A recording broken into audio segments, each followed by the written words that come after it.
what I did on my summer vacation.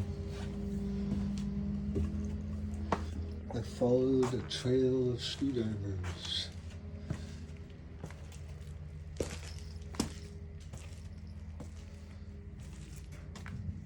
They thought I was exaggerating when I said there was lots of screwdrivers.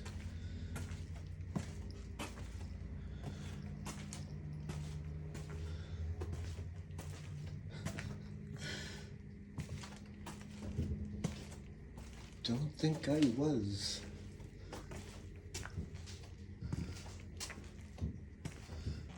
Didn't quite make it around to back to the door, but close.